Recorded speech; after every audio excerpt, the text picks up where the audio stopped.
Olá, olá, minha galera do bem, da Escola Municipal Lindaura Silva, em especial você, meu querido aluno do nono ano.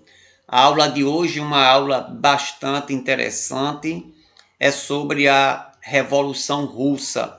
Então, foi um acontecimento que marcou a história daquele país de maneira positiva e também de maneira negativa. Porque revolução esta que foi realizada à custa de milhões de pessoas mortas. Então, convido você para mais uma aula de história. Então, a primeira pergunta a ser respondida: o que foi a Revolução Russa? Então, processo revolucionário que instituiu o governo socialista na Rússia. Então, foi um grande movimento revolucionário que implantou o governo socialista na Rússia, o primeiro país a experimentar o socialismo, tá certo? Então aqui nós temos já uma foto mostrando este período. Então vamos ver aqui a primeira revolução inspirada no socialismo. Então, para a gente entender o que foi a Revolução Russa, nós precisamos entender um pouquinho como era a Rússia antes desse movimento. Como a Rússia estava vivendo, que veio ocasionar esta revolução. Nós vamos tentar agora explicar para você como vivia a Rússia neste período antes da revolução. A Rússia ela vivia um sistema político chamado de czarismo, que era um governo absolutista, aquele tipo de governo que governa com punho de ferro, sem obedecer à lei. Ele é a lei, como já dizia alguns absolutistas, eu sou o Estado. E era um período onde o nome, czarismo, vem da palavra czar, que a palavra czar vem de César, aqueles reis lá do Império Romano, na Alemanha, chamado de Kaiser. E lá na Rússia, durante esse período que antecedeu a Revolução Russa, quem estava no poder era o czar Nicolau II, tá certo? O último país, então, e a Rússia tinha sido o último país a abolir o feudalismo, né? Vocês devem lembrar que o feudalismo foi aquele modelo agrário, aquele modelo econômico e social lá da Europa, né? Onde era marcado pelas atividades agrárias, onde a população tinha corrido das cidades tinham voltado para o campo em virtude dos ataques dos bárbaros, e ali vivia aquele ambiente rural, com aquele castelo, com aquele rei e com aqueles trabalhadores, com aqueles servos servindo ao rei e aos seus caprichos. Era um período de atraso econômico, aquele período de dificuldade. Então, quando o feudalismo ele entrou em decadência lá na Europa, a Rússia ainda se mantinha com esse sistema de produção, com esse sistema, eu posso dizer até, de governo. Então, foi um período onde a sociedade da Rússia era uma sociedade atrasada, não tinha indústria, era uma sociedade agrária, era uma sociedade onde grande parte da população não sabia ler, não sabia escrever, não tinha moradia, passava fome e tinha esse governo ditatorial que governava com punho, com mão de ferro. Então era isso que acontecia. Antes de Nicolau II ele assumir o poder, quem estava no poder era o czar Alexandre II. Ele implantou importantes reformas, destacando-se a abolição da escravatura. Em 1867 ele vendeu o Alasca e as ilhas Aleutas para os Estados Unidos, que pertenciam à União Soviética, que na época era apenas Rússia, não era ainda a União Soviética.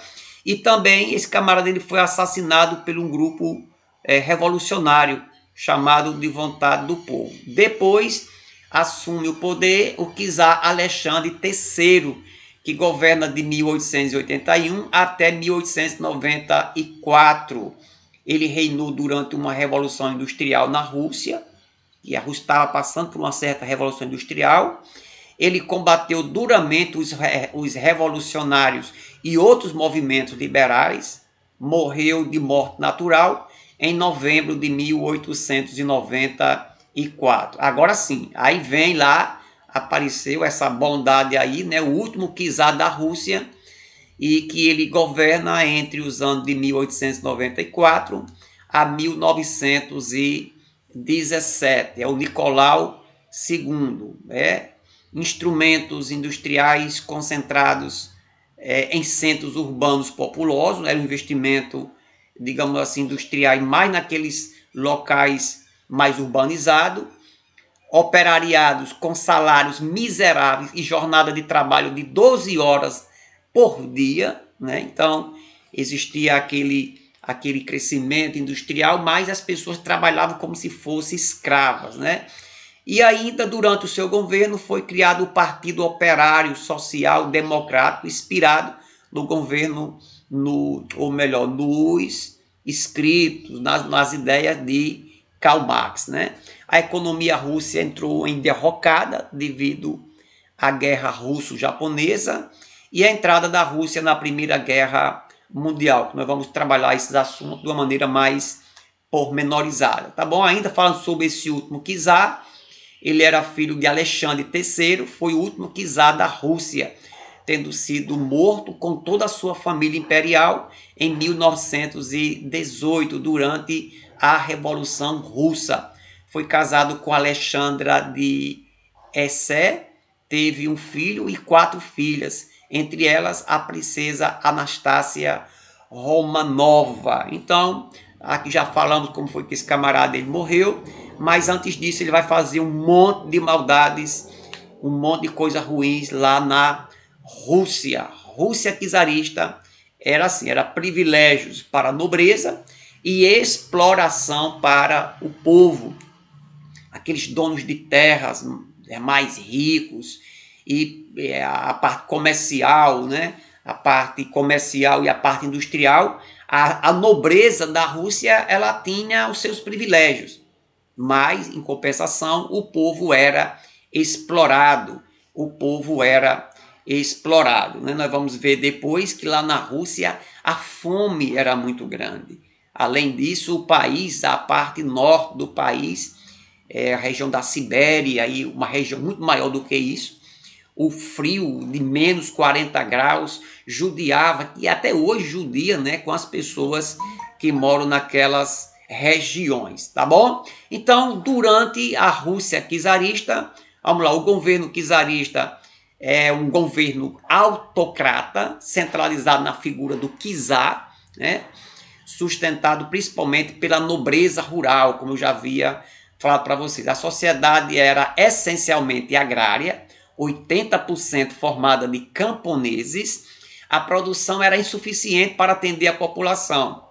Havia pobreza, fome e analfabetismo. 90% dos camponeses eram analfabetos. A Rússia, na verdade, também a Rússia, ela por mais que fosse uma grande produtora de grão, mas era vendido, então era mais, a produção de alimento era mais para atender o mercado externo do que mesmo as necessidades da população. Os czares governavam com o apoio da nobreza rural, proprietários de terras, de lá vinham os oficiais do exército e os principais dirigentes da igreja. Só para vocês terem uma leitura como estava a Rússia antes desta revolução. Aqui nós vamos ter um mapa da Rússia, tá certo? Aqui você vai, só para você se situar, aqui você vai ter o Japão, aqui na parte da Ásia, isso aqui é a Ásia, tá aqui o Japão, aqui para baixo você já vai, aqui você vai ter a Europa,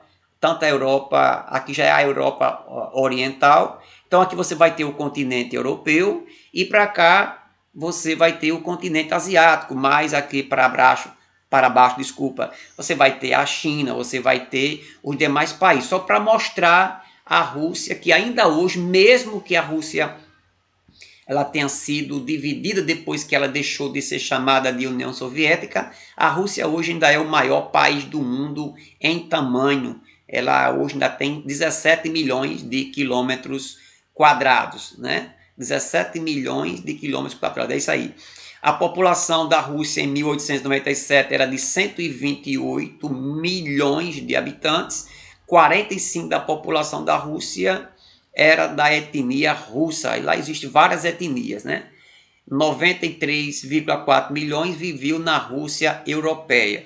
Eu não expliquei isso aqui, mas você vai encontrar a Rússia, ela é um dos únicos países do mundo que ela vai ter terras em 2 continentes. A Rússia ela tem terras no continente asiático e tem terras no continente europeu. Inclusive, a capital da Rússia, Moscou, fica do lado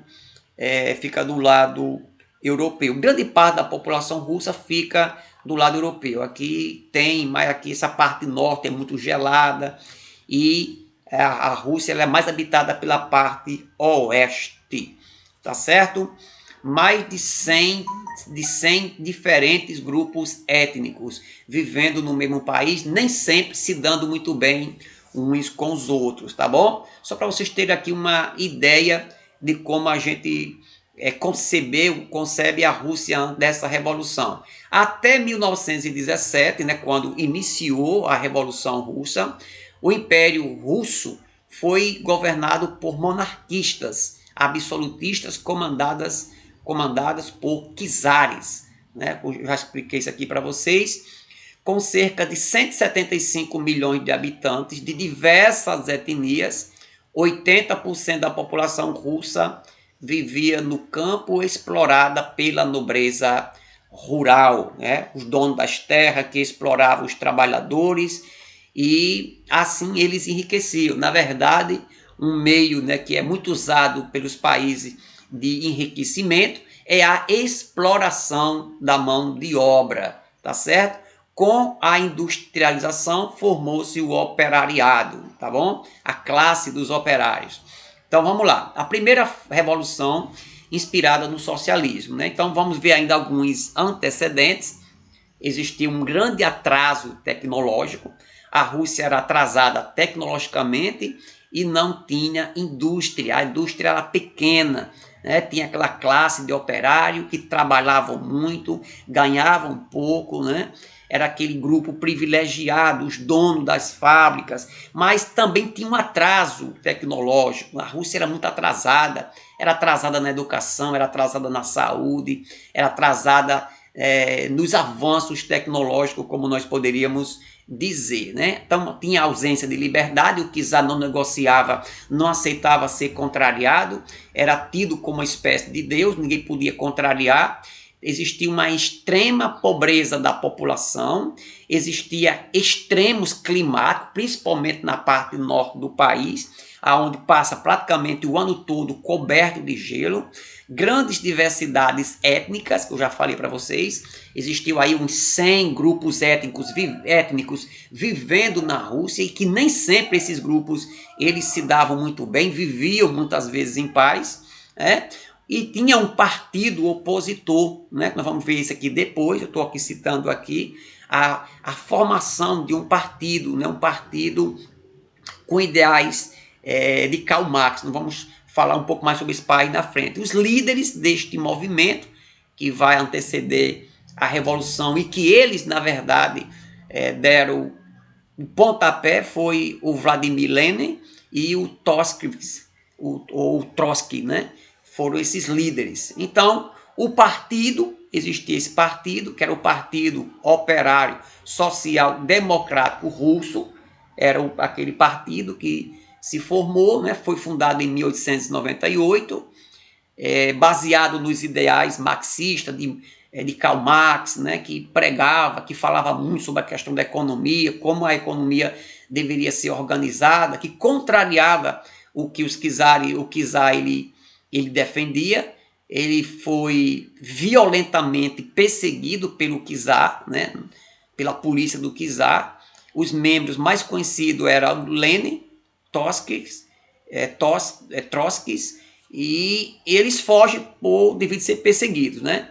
Por divergência de ações desse partido, né? Esse Partido Operário Social Democrático, é um partido coeso em alguns ramos, em algumas ideias, mas eles tinham algumas divergências, como eles agiam, como é que eles deveriam. Então, esse partido ele foi dividido ao meio. Na verdade, nasceu dois partidos desse partido. Nasceu aí os bolcheviques e os mencheviques. Nós vamos falar um pouco sobre ele mais na frente, tá certo? Os mencheviques, a palavra menchevique significa minoria, que defendiam certas alianças políticas, e os bolcheviques, que significa maioria, que defendia uma revolução imediata, né? Os mencheviques eram mais maleáveis, mas os bolcheviques, né, que era comandado por Lenin, queriam uma revolução a qualquer preço. Seu principal líder, né, dos bolcheviques era Vladimir Lenin, né? Então aqui você vai ter os dois partidos e mostrando a diferença entre eles, né? Por exemplo, os mencheviques, o líder dos mencheviques foi J. Martov, e dos bolcheviques você vai ter o Vladimir Lenin, né? Quem é considerado membro do partido? Para os mencheviques, era aquele que se inscreve e paga as suas cotas. Para os bolcheviques, eram revolucionários profissionais, né? Ativistas escolhidos por sua determinação e sua participação na causa. Então, eles divergiam em relação aí a algumas ações, né? As regras em relação ao funcionamento do partido, enquanto os mencheviques, eles não existem regras rígidas a ser seguidas. Já os bolcheviques, eles diziam que deveria ser estabelecido regras estabelecidas pelo centralismo democrático, né? Qual o papel dos camponeses? Deveria ficar no aguardo. Já os bolcheviques diziam o seguinte: não deve ser mobilizado junto com o proletário fabril, aquelas pessoas que trabalhavam naquelas fábricas de tecido. Qual o momento em que se dará a Revolução Russa? Os mencheviques diziam: talvez vamos passar aí uns 100 anos para essa revolução sair. Os bolcheviques diziam: não é possível a demora, a revolução deve ser acelerada. Então, eles discordavam, né? Então, existia esse país que não andava muito bem das pernas, com um governo ditatorial à frente, e o povo já com uma certa vontade de liberdade, de fazer uma revolução. O povo não aceitava isso, somente aqueles que eram beneficiados com o czar, né? Então, para completar o quadro de insatisfação, no ano de 1905, existe uma guerra travada entre Japão e a Rússia. E a Rússia, ela perde a guerra de maneira vergonhosa. Milhares e milhares, se não alguns chegam a diz que milhões de pessoas perderam as suas vidas na guerra, perderam muito dinheiro, muito investimento, e tudo isso à custa da população. Investimento em guerra, você sabe que é a custo da população. E para completar esse quadro, a Rússia sai dessa guerra já passando por tantas dificuldades, arrasada com esta guerra perdida, né? Uma guerra travada contra o Japão. Então, existia essa grande insatisfação. Foi uma guerra motivada por disputa de territórios da Coreia e da Manchúria, né? Os russos são derrotados e perdem territórios influenciados e se endividam. A derrota agrava a insatisfação popular, o povo não aceitava mais a realidade. Várias revoltas, entre elas dos tripulantes dos encoraçados, né, de Potemkin. Então houve uma revolta, houve várias revoltas contra o governo, né, que o governo não aceitava. Na verdade, as pessoas elas ensaiavam uma certa revolta. O governo, quando sabia, ele arrasava com os manifestantes. Surgem os primeiros sovietes, conselhos de operário. diante dessa situação tão caótica, começaram a aparecer aqueles grupos de operários que eles se reuniam em torno de um líder. Não chegava a ser um sindicato, mas eram grupos de operários chamados de sovietes. Mas eles foram muito importantes durante a Revolução Russa, que quando a Rússia ela passa a ser uma república, ela é chamada de República Socialista Soviética, tá certo? Outra informação, as revoltas foram sufocadas e os soviéticos foram dissolvidos, né? O governo não aceitava, tá bom? E aí, para completar tudo isso, esse quadro caótico, aconteceu um outro incidente chamado Domingo Sangrento, que para alguns foi o ensaio da Revolução, como se fosse o embrião da Revolução, apesar que este ensaio, esse Domingo Sangrento, ele tenha sido um massacre, como o próprio nome já diz, apesar dele ter sido frustrado naquele momento, mas eles foram lembrados depois, né? Aquele serviu como inspiração. As mortes não serviram para calar o povo, mas serviram para mostrar a insatisfação e a indignação do povo em relação à situação que existia na Rússia, né? Então foi uma manifestação, não foram o povo saindo atrás de brigar, diabo, não, foi uma manifestação, uma passeata tranquila do povo, o povo pedindo paz, o povo pedindo comida, o povo pedindo um governo mais equilibrado. Então, o povo pedia apenas para entregar petições para o governo ele ficar sabendo da vontade do povo, né? Então, o manifesto aí, né? Esse domingo que foi em maio de 1905, houve um massacre, né? Feito pelo Nicolau II. Segundo algumas pessoas, alguns pesquisadores, ele chegou a matar 90 pessoas nessa passeata, nesta manifestação, matou quase todo mundo. O czar realiza um massacre contra os manifestantes, matando esses 90 participantes. O movimento foi frustrado, mas foi considerado um ensaio, um embrião para a revolução que iria acontecer no ano de 1917. Lembrando que esse manifesto, esse Domingo Sangrento, aconteceu em 1905. Aqui o pessoal fazendo um manifesto, não é que nem essas bagunças que a gente tem hoje no Brasil, os camaradas fazem um manifesto, faz um manifesto nas capitais para botar um político para fora, para falar que dá suas insatisfações, o camarada sai quebrando porta de banco, incendiando o carro, fazendo baderna no meio da rua, vandalismo. Não, era uma manifestação pacífica, mas o governo ele não aceitou nenhum tipo de manifestação, tá certo? Aí o governo, quando viu aquela situação toda, e o pessoal insatisfeito, gente passando fome, gente saindo, muita gente morta na guerra, o atraso econômico, atraso industrial, atraso na educação, o pessoal passando uma situação miserável, o governo governando de uma maneira ditatorial, perseguindo tudo. Aí o governo ele quis dar uma trégua, ele usa uma falsa solução. Ele vai dizer assim, bom, eu vou convocar a Duma. O que era a Duma? A Duma era a Assembleia Constituinte lá da Rússia, que nunca tinha sido ouvida.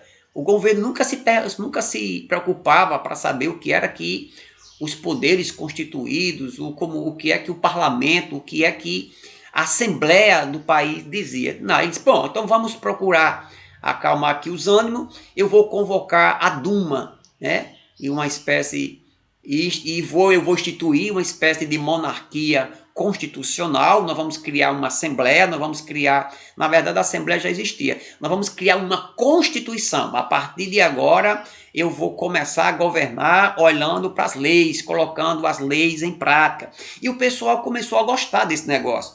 Todo mundo queria que acontecesse isso em virtude das aberrações, das crueldades que esse czar ele cometia. Mas logo que as coisas acalmaram, ele dissolveu aquela Assembleia e colocou aquela Constituição no lixo e começou, ou melhor, continuou a governar de uma maneira ríspida, dura, sem lei, cruel, como ele vinha governando antes. Aqui tem uma foto dessa suposta Duma, dessa Assembleia que foi convocada para, segundo ele, criar uma Constituição e a partir de então o país ser governado com leis, mas aí foi só uma fachada. Para completar, olha só o que está acontecendo, isso aqui nós estamos falando de antecedente da Revolução.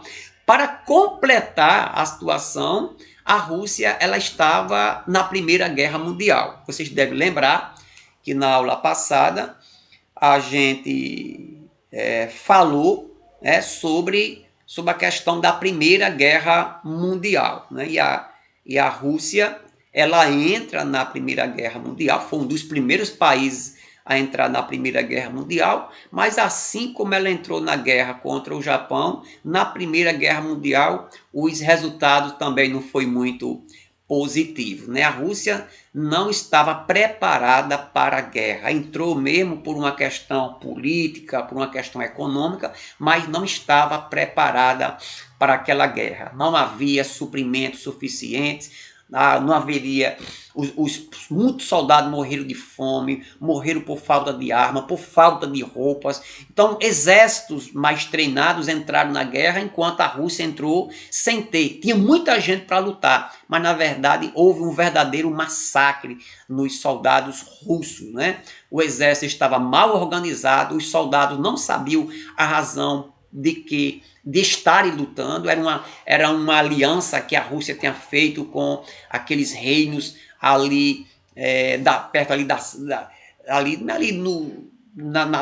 na Sérvia. Você deve lembrar, né, com a morte daquele arquiduque Francisco Ferdinando, e dali começa a Primeira Guerra Mundial, da Tríplice Entente com a Tríplice Aliança. Então, houve esse confronto e a Rússia ela está lá no meio, né?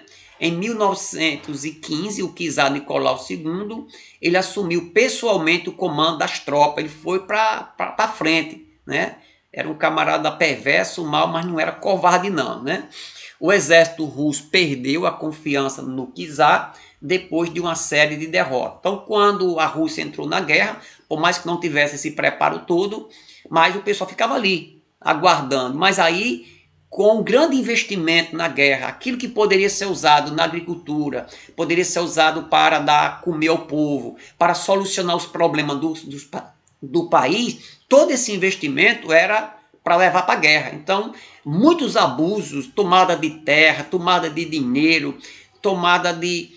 assim, era uma coisa absurda. Então, tudo que se sugava da Rússia era para se colocar nessa guerra. E o pessoal, rapaz, não tem futuro, não tem cabimento a gente permanecer numa guerra dessa, sofrendo, perdendo gente, e o país sendo massacrado, perdendo, se endividando com essa guerra, e a gente está vendo que é só derrota e mais derrota, né? O czar Nicolau II e seus ministros exercem uma má liderança e organização, né? Como eu havia dito, a Rússia não estava preparada para esta guerra. Entrou, mas não teve boas notícias, né? Bons resultados.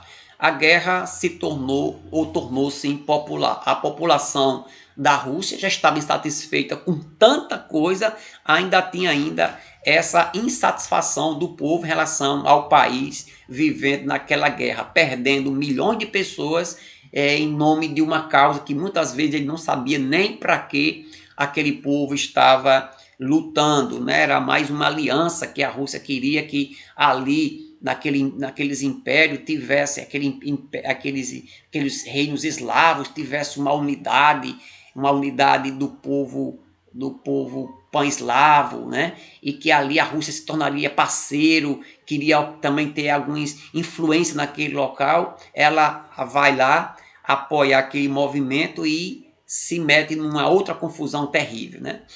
O aumento da insatisfação contra o czar, como eu já havia dito, somado a tudo aquilo que não estava dando certo, ainda tinha mais essa insatisfação com a guerra, né? Então, diante de tantas pressões, diante de uma situação tão terrível, estava praticamente insustentável, o czar Nicolau II, ele abdica no dia 2 de março, no calendário juliano, e nomeou o seu irmão, o grão-duque Miguel, como o próximo czar.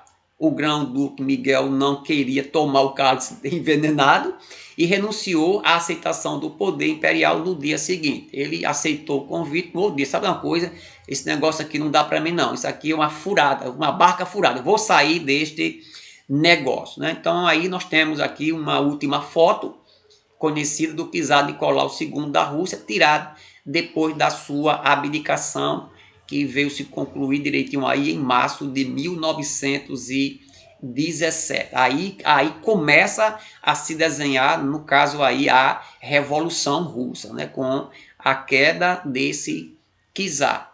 Aí vem a primeira fase da Revolução, quando o czar ele abdica, né, que esse governo ditatorial ele abdica, ele não aguenta a pressão, começa a Revolução. Né, começa a Revolução, a chamada Revolução Branca, que aconteceu de março até novembro de 1917, com a derrubada do czar. No momento, o país fica sem governo. Aí, no caso, a Duma, que é aquela Assembleia Constituinte, ela entra no cenário e ela vai organizar uma espécie de governo provisório até que seja realizado eleições ou um novo líder pudesse ser eleito no país, né? Então, o governo provisório, eles colocam o príncipe Linov no comando e o Kereski, né, o primeiro-ministro. Isso aqui era algo provisório, né? O governo de caráter liberal para a burguesia começa a investir um pouco no comércio, né, na parte comercial.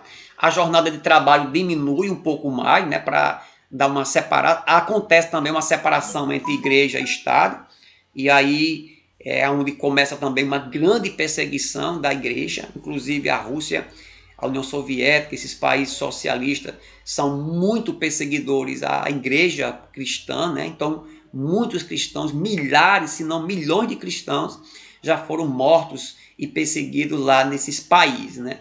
Então durante esse período, né, do governo provisório, volta aí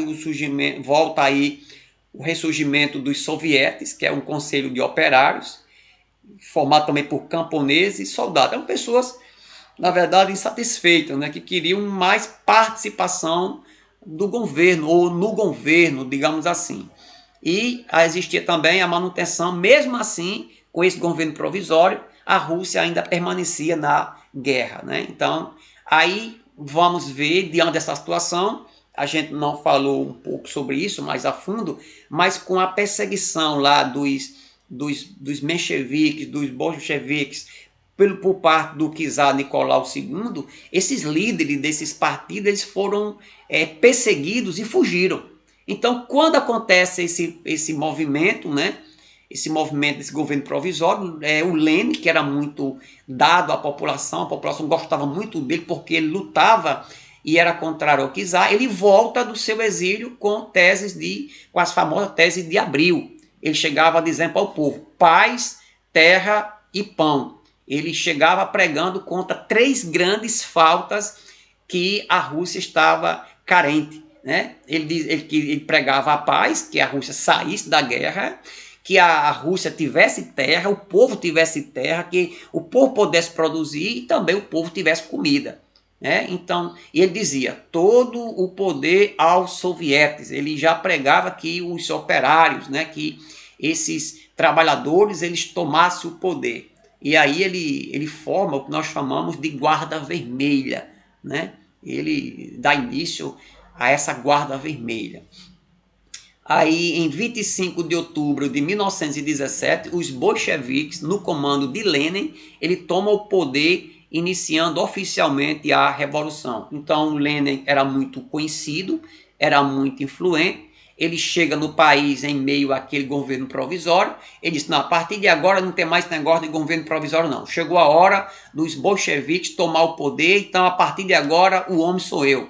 Como diria Roberto Carlos, o cara sou eu. Então, daí, oficialmente, a revolução ela começa em 25 de outubro de 1917, tá certo?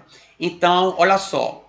Então, essa revolução é o que nós chamamos da tomada do Palácio de Inverno, que foi que foi essa fase, essa parte aí onde Lenin, ele assume de fato assume mesmo, né, o governo, encerrando o governo provisório, nessa famosa tomada do Palácio de Inverno. Quando você olha assim, você pode até pensar assim, agora graças a Deus, a Rússia vai deixar de ser governada por um ditador, por alguém que é cruel. É engano seu.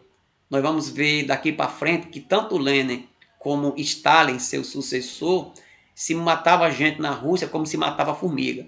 O negócio não é muito bem assim não, mas vamos para frente. Certo? A segunda fase da Revolução, a primeira foi essa fase da chamada da Revolução a Branca e a chegada de Lenin ao poder. Então, com Lenin ao poder, começa aí o que nós chamamos de revolta ou Revolução Vermelha, né, que foi iniciada em outubro de 1917 com o governo de Lenin, que se estendeu até 1924, né, só teve aí praticamente 7 anos de governo, mas foram anos muito marcantes. Lenin no comando do país, olha só o que foi que ele fez. Ele criou, né, um acordo de paz com a Alemanha, chamado de Brest-Litovsk, que, ou seja, nesse acordo de paz, a Rússia ela deixava a guerra. Ela saía da guerra. Certo? A Rússia, agora, esse acordo foi legal porque era tudo aquilo que o país queria. Que aquele país saísse da guerra, que aquele país deixasse de envolvimento nesse conflito mundial, mas não foi um negócio muito fácil. A Rússia ela perdeu vários territórios, né? Né? Aí, com Lenin no poder, ele faz uma espécie de reforma agrária, começa a dar terra, né, para aquelas pessoas que não tinham. Você vai observar que ele fez coisas boas, mas também coisas ruins. O poder aos soviéticos, que é aqueles grupos de operários. Durante esse período aí, o Nicolau II foi fuzilado, né, ele e sua família. Houve também o que nós chamamos de confisco de propriedades privadas, aquelas propriedades que eram privadas, a partir de agora as suas terras elas passam a ser do Estado, né? Você vai receber apenas uma parte por produzir alguma coisa. Temos também a Declaração do Direito Nacional dos Povos, uma espécie de nacionalismo russo, né? A estatização da economia, a economia passava para um controle do Estado, não era muito diferente do que aquilo que o czar fazia, mas agora as empresas, os órgãos empresariais, eles eram estatais, pertenciam ao Estado, as empresas privadas deixaram praticamente de existir. Né? Não tinha alguém que tinha uma empresa, uma indústria em particular. As empresas começaram a fazer parte do Estado. O Estado era quem organizava, era quem determinava preço, era quem organizava tudo. Né? E mesmo assim, era um governo autoritário. Lenin também não dava carne a gato, não. Ele não aceitava muito ser contrariado. O partido bolchevique muda para Partido Comunista Oficial. Então, o nome de bolchevique é mudado para Partido Comunista Russo. E ele dizia, tem mais, eu só quero esse partido aqui no país. Não quero outro partido não, não tem esse negócio de oposição aqui não. Então, o único partido oficial que é o meu é o bolchevique, que agora vai se chamar Partido Comunista, e tchau. Quem quiser é assim. Olha só como é o governo, é como se ele tivesse saído de uma chaleira para cair numa fogueira, né, como diria alguém. Aí, para completar essa situação, acontece uma guerra civil na Rússia. Né? Uma guerra civil na Rússia. Pastor, o que é uma guerra civil? Uma guerra civil, a Rússia tinha saído de uma guerra, né, da Primeira Guerra Mundial. A Rússia tinha saído daquela guerra, mas agora a Rússia ia se envolver numa guerra local, numa guerra travada dentro dela mesma, de um grupo contra outro grupo. Nós vamos ver aqui como foi que essa guerra ela se desenhou. Era um grupo chamado de lenista ou leninistas, que eram os apoiadores, o próprio governo, e o outro grupo, os insatisfeitos. A boa parte da burguesia, aquelas pessoas, os mencheviques, que eram aquele partido contrário, aquelas pessoas que não tinham oportunidades no governo. Então essas pessoas se travaram num grande conflito no país, né? O exército branco contra o exército vermelho de Lenin. né? O Exército Vermelho de Lenin era muito conhecido, até hoje a Rússia tem uma bandeira vermelha, né? E tinha esses insatisfeitos, formavam o que nós chamamos de Exército Branco, eram os mencheviques, aqueles grupos de alguns nobres, pessoas que não estavam muito satisfeitas com o governo de Lenin. Então daí começou esse movimento. Foi uma guerra violentíssima, onde milhões de pessoas morreram e o país continuou extremamente atrasado. A Rússia entra numa grande revolução para ver se melhora a situação de fome, de miséria, de abandono, de perseguição, de morte, né? E de atraso. Ela se envolve numa guerra interna, já tinha se envolvido numa guerra mundial que foi desastrosa, já tinha se envolvido numa guerra com o Japão desastrosa também, e agora uma guerra interna, onde milhões de pessoas morreram, afundando mais ainda o país, né? Afundando mais ainda o país. Lenin adota o que nós chamamos de comunismo de guerra para vencer o conflito, mas ele arrasou ainda mais o país, né? Então, o que era esse comunismo de guerra? Ele tomava a produção dos agricultores, ele estatizou a economia, praticamente tudo pertencia ao Estado. É tanto que com essas medidas de Lenin, né, para investir na guerra, para vencer a guerra contra os seus adversários, ele assim usava de dinheiro do povo, de investimento, né, da produção agrícola, e para investir na guerra. Então o país ele se tornou-se um período com a inflação lá em cima, os preços muito altos. Era tão alto os valores, os preços, a inflação, as coisas subiam tão rápido que até mesmo durante aquele período acabou a ideia de moeda. As pessoas não tinham mais moeda para... Não era mais... Desvalorizava tão grande a questão da moeda que o pessoal deixou de usar. Foi um período terrível durante essa guerra civil na Rússia aqui de 18 a 21. Lembrando que fazia pouco tempo aí, né? Fazia pouco tempo que a Revolução tinha começado. Tinha começado em 17, praticamente, e já no ano 1918 para 19 até 21 começa esta guerra civil, né? Aí, agora, diante dessa guerra todinha, dessa confusão todinha, e vale dizer que a guerra foi vencida por Lenin. Ele venceu, à custa de milhões de mortos, mas ele venceu. Aí, o que fazer para salvar o país? Ele vai adotar o que nós chamamos de NEP, que é a nova política econômica, que começa de 21, no final aí de 21, segundo alguns estudiosos, a Revolução Russa ela termina neste momento, né? Apesar que nós vamos ter aqui o governo de Stalin, que ainda faz parte desse cenário, mas segundo alguns estudiosos, essa revolução propriamente dita da Rússia teria final com o final dessa guerra civil no país vencida por Lenin, né? Então, essa nova política econômica ela veio acontecer de 21 até o ano de 28, que era uma espécie de recuperação da economia, que, na verdade, esse NEP era bom para a agricultura e era ruim para a indústria, né? O que é que eles faziam? Era investimentos, digamos assim, na economia voltada-se para a agricultura. O país começou a produzir muito, apesar que boa parte daquilo que produzia era levado para fora, e tinha elementos capitalistas, né, provisórios e parciais, e bases socialistas. Eles abriam um pouco a economia, é como se eles voltassem um pouco, dessem um passo atrás, para organizar o país com algumas medidas capitalistas para melhorar o país, para depois arrochar novamente o regime socialista, né? Eles diziam muito isso, era um passo para trás para dar 2 passos para frente. Vamos abrir aqui o comércio, vamos aqui investir em algumas áreas da economia, para ver se o país volta a crescer, para depois o Estado voltar a controlar as coisas como a gente fazia antes. Pequenas e médias empresas foram abertas com até 20 funcionários, volta ao comércio interno, o comércio volta a crescer, a burguesia volta a trabalhar, volta a questão da indústria, e aí também volta a questão da moeda, volta a circular.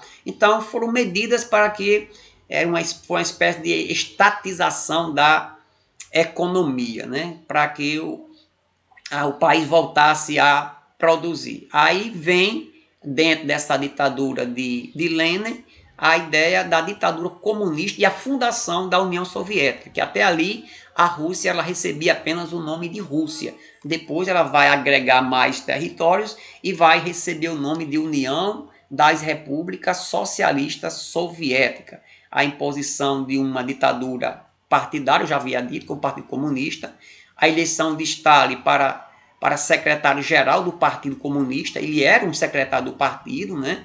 Criação da União Soviética, já havia dito, e a criação de um órgão máximo, soviético e supremo legislativo, que elegia o comitê executivo. Então, era uma espécie que onde esse órgão máximo era quem controlava a vida política do país, né? Tanto a parte, digamos assim, executiva, como a parte legislativa. Era a política na mão de Lenin, né? Então, vamos ver lá. Alguns fatores, para a gente resumir até aqui, né? Fatores que ajudaram Lenin a impor o controle comunista na Rússia de 17 a 24. Ao centralismo revolucionário por meio de um partido chamado bolchevique, com mais de 600 mil membros altamente disciplinados. A manutenção do Tratado de Brest-Litovsk, que quando a Rússia ela sai da guerra, vence a guerra civil, ele vence essa guerra, ele vence com seu exército vermelho, vence a guerra civil de 18 a 21 com seu exército vermelho liderado por Trotsky. Então esse exército era liderado por esse camarada aí, né? Esse parceiro, esse parça aí do Lenin. A execução do Czar durante o governo dele, né? O Czar ele é assassinado. A adoção do comunismo de guerra, que é a economia sob o controle total do Estado, do governo, e usado para o seu benefício. Proibição de toda a oposição política e unificação dos sindicatos sob o Partido Comunista. Ele dizia, eu não aceito oposição, né? E adoção de um novo plano econômico que nós já havíamos falado há pouco tempo aí atrás, tá certo? E outra coisa, tá aqui a fera aí, o Lenin, né? Aí vem a disputa do poder, vai acontecer agora uma nova disputa de poder, o quê? Lenin morre, né? Então Lenin, ele morre em 1924. Algumas pessoas até hoje se perguntam qual foi a doença que matou Lenin. Alguns estudiosos chegam a dizer que foi sífilis, uma doença venérea, né? Então ele morre e aí agora vem uma pergunta, quem vai assumir esse negócio? Lenin não tinha preparado. Aparece agora pessoas aliadas dele, o Trotsky, que na verdade tinha sido aquele líder daquela revolução, daquela guerra civil, lutando pelo Exército Vermelho. Ele pregava uma espécie de revolução permanente. E o outro, está aqui a foto dele, e o outro candidato era Stalin, né? Stalin, que ele dizia o seguinte, eu prego que exista um socialismo em um único país. Eu prego que eu quero ser eleito e quero adotar o socialismo aqui na Rússia.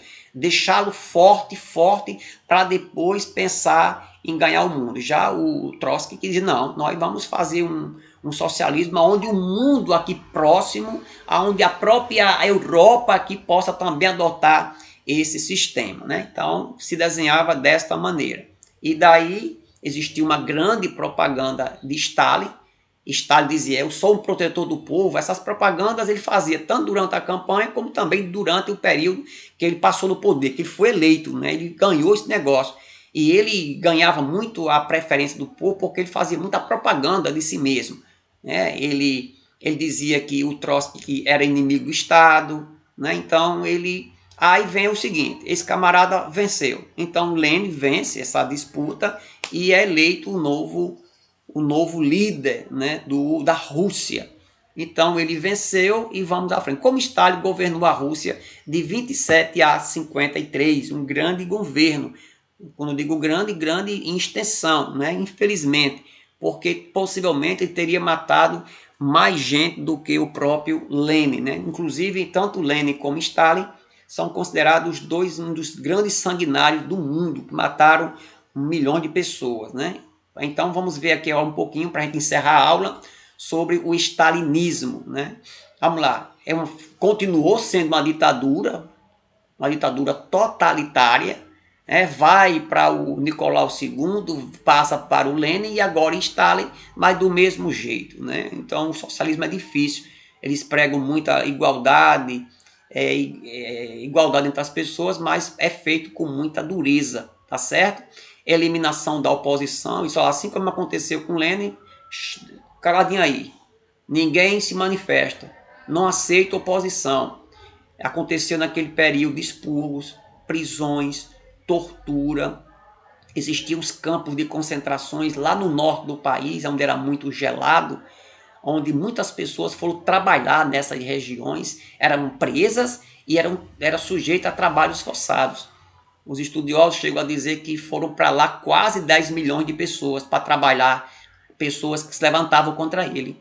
E dessas 10 milhões de pessoas que foram para lá trabalhar, 5 milhões ficaram por lá mesmo. Morreram de frio, morreram de fome, morreram de tanto trabalhar, né? O Trotsky é assassinado a mando de Stalin no México. Ele tinha saído para o México, tinha fugido para o México, ele era casado, vivia com uma pessoa de lá, famosa lá do México, e ele foi descoberto pelo Trotsky e manda assassinar, ou melhor, ele foi descoberto por Stalin, no caso o Trotsky é quem é assassinado, Stalin manda assassinar esse Trotsky, que morava no México e vivia por lá, escondido. Então, Stalin manda matar esse camarada. Assim como Lenin manda matar o czar, né? Aqui tem uma foto, né, desse camarada morto. E aqui temos a chamada, as propagandas de Stalin.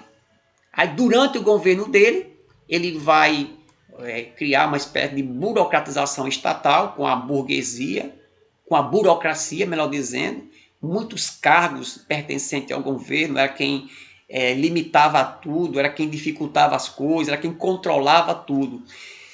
Existia também os planos quinquenais, que é uma espécie de planificação da economia. Nesse momento aí, esses planos quinquenais, que eram planos que eram elaborados para ser executados ao longo de 5 anos. Nesses planos eles diziam o que é que eles iam produzir, o preço que iriam produzir, o que iria produzir nas indústrias. É tanto que esses planos eles eram muito bons para a indústria, mas eram ruins para a agricultura. Houve o que nós chamamos de coletivização das terras e a perseguição. Ele dizia, a partir de agora, essa sua fazenda agora aí, ela pertence ao Estado. Você vai viver nela, vai receber um certo valorzinho, mas ela pertence ao Estado. E daí esses camponeses, essas pessoas não aceitavam isso de bom grado. Então muitos foram perseguidos, muitos foram presos, muitos foram mortos e muitos foram mandados para aqueles campos de concentração. Então, durante o governo de Stalin, ele controlava o ensino e as comunicações. Então ninguém poderia publicar nada em jornal, em revista, em rádio, essas coisas, sem aprovação, sem qualquer coisa que pudesse criticar o governo, né? Então ele criou também uma espécie de culto ao líder, se via como alguém muito importante e essencial para a vida das pessoas. Ele fazia uma grande propaganda, criou esse nacionalismo russo, algo que nós chamamos de russificação, o povo, né, que a ideia de querer ser mais, mas ele fez, né, dentro desse processo, ele melhorou a indústria, ele melhorou a educação e também investiu na tecnologia. Quando a Rússia, não vai dar para a gente falar aqui, quando a Rússia ela vai se envolver, na verdade a União Soviética vai se envolver na famosa Guerra Fria, travada com os Estados Unidos depois da Segunda Guerra Mundial, capitalismo e socialismo, a Rússia ela cresce, investe muito na educação, na indústria e também na tecnologia, a ponto de investir muito na tecnologia bélica, de armas, né? Tá certo? Aí, durante esse período, existia o controle das artes, que é o que nós chamamos de realismo socialista. né? Então, o governo controla as funções didáticas, a educação, as artes, o que era produzido, né? Incentivo à submissão, tinha também a ideia também do nacionalismo, que era a russificação, e mensagens e linguagem popular de fácil assimilação. Ele falava a linguagem do povo. Ele cancela aquele plano econômico, o NEP, né, que, em 1928, e prioriza a base na indústria de base, aquelas indústrias de infraestrutura mesmo, né?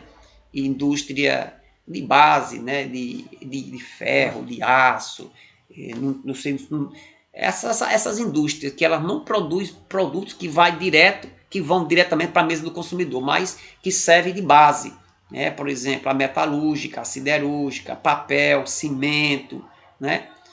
São indústrias que nós chamamos de base, né? Para que outras, então eram as indústrias que o governo ele priorizava. Ok? Como foi que Stalin governou para a gente passar a régua agora? Tá certo? Usando sua alta posição como secretário-geral do partido para remover, relocar os seus oponentes, não aceitava oposição, conquistando a popularidade do partido por querer centrar esforço para tornar a Rússia um Estado moderno e poderoso, pondo fim à NEP para implementar uma série de planos quinquenais, que essas NEPs elas influenciavam mais, era mais benéfica a questão agrária do que a industrial. Ele vai criar os planos quinquenais que beneficia mais a indústria do que a parte agrária, né? Impondo tremendos sacrifícios à sociedade. Fracasso era visto como uma traição, além do camarada não poder errar, quando ele errava, o fracasso era visto como traição, né? E aí, impondo a política de depuração, o que era isso? Milhares foram presos, torturados, condenados a trabalho forçado ou executados. Isso aí foi de 1936 a 40, né? Quando ele começava, nós vamos ver isso aqui um pouquinho mais na frente, Lenin ele começava a perseguir até mesmo seus próprios aliados, inventava que o povo estava traindo ele, né?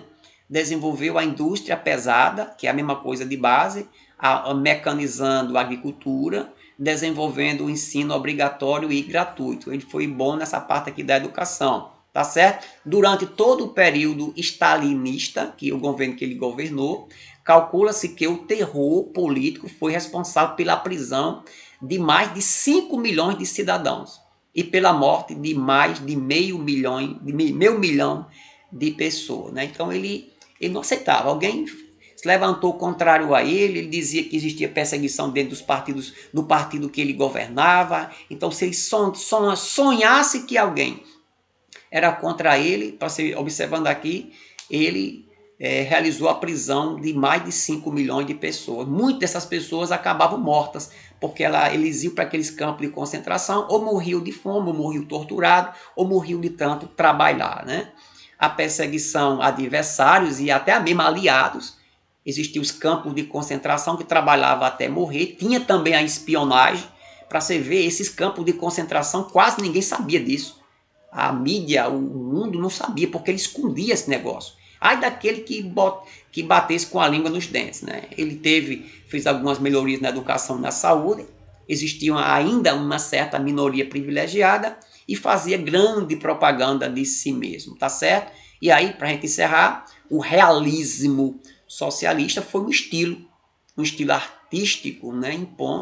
Imposto, ao qual todos os meios de comunicação, literatura, artes, música, teatro, eles foram submetidos, foram avaliados, foram espionados, foram vigiados mesmo para eles pregar que aquele modelo soviético, a realidade soviética era uma perfeição.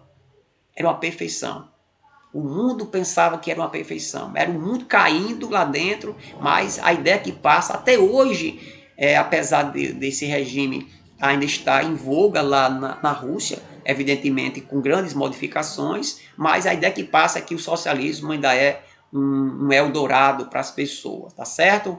A ideia de pregar que é uma perfeição. Então, quando terminou a Revolução Russa, eu já falei para vocês, segundo boa parte dos estudiosos, diz que a Revolução Russa ela termina quando os bolcheviques eles ganham a guerra civil lá na Rússia, por volta aí do ano de 1920. A guerra civil foi um conflito armado que eclodiu em 1918 e que terminou em 1920 e 21 por aí, tá certo? Então aqui nós temos uma foto desse rapaz e fica para vocês esta atividade, tá bom? A aula hoje ficou um pouquinho mais extensa em virtude da complexidade do assunto, mas fica para vocês essa atividade e manda para mim dentro de 24 horas. Não esqueça, joinha, joinha. Na atividade, coloca a atividade no caderno, perguntas e respostas, coloca o nome da escola, seu nome completo, ano que você estuda e a turma que você estuda, tá certo? Joinha, joinha, joinha e até a próxima aula.